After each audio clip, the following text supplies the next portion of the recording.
દિન પ્રતિદિન હવે ચોરો પણ પોતાની બુદ્ધિનો ઉપયોગ કરી રહ્યા હોય તેવું લાગી રહ્યું છે. અલગ અલગ રીતે અલગ અલગ નુસ્ખા અપનાવી અને ચોરી કરી રહ્યા છે. મિત્રો, ચોરોની જે ટીમ છે તે સક્રિય થઈ છે. આ જે ગેંગ છે તે અલગ રીતે ચોરી કરી રહી છે. એટલે કે સૌપ્રથમ કોઈ પણ વ્યક્તિ પાસેથી તેઓને કશું ચોરવું હોય તો મોઢાના ભાગે રૂમાલ દબાવે છે અને રૂમાલ દબાવ્યા પછી જ પોકેટમાંથી મોબાઈલ ચોરીને નાસે છે. મિત્રો, આ જ ચોરીની ઘટનાના સીસીટીવી ફૂટેજ સામે આવ્યા છે. આ ફૂટેજ રાવપુરા વિસ્તારના હનુમાનજીના મંદિર પાસે હોવાના અનુમાન લગાવવામાં આવી રહ્યું છે. પોલીસ આ અંતર્ગત કેટલી સક્રિય છે, આ લોકોને પકડવામાં કેટલી જલ્દી કામ કરે છે, તેના પર હવે એક પ્રશ્નાર્થ ઊભો થયો છે.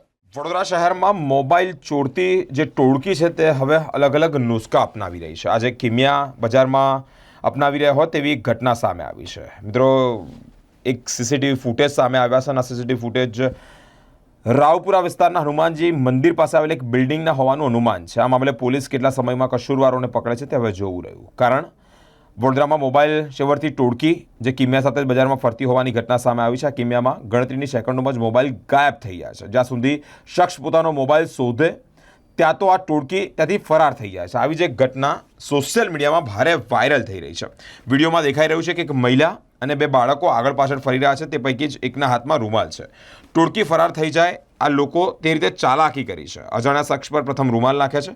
ગણતરીના કલાકમાં જ રૂમાલ શખ્સની નજરથી દૂર થાય છે અને આટલા જ સમયમાં ટોળકી મોબાઈલ સેરવી લે છે તેવી ઘટના છે. આ ઘટના બાદ મોબાઈલ પણ ગાયબ થયો હોવાની જાણ શખ્સને જ્યારે થાય છે ત્યાં સુધીમાં તો ટોળકી ફરાર થઈ જાય છે. હાલ જે વિડીયો વાયરલ થઈ રહ્યો છે તે રાવપુરા વિસ્તારના હનુમાનજી મંદિરનો હોવાનું સામે આવ્યું છે. સનરાઈઝ પોઈન્ટ બિલ્ડિંગ હોવાનું જે સીસીટીવી ફૂટેજ છે તે સામે આવ્યું છે. આ ઘટનામાં ટોળકી કેટલા સમય પકડાય છે તે હવે જોવું રહ્યું.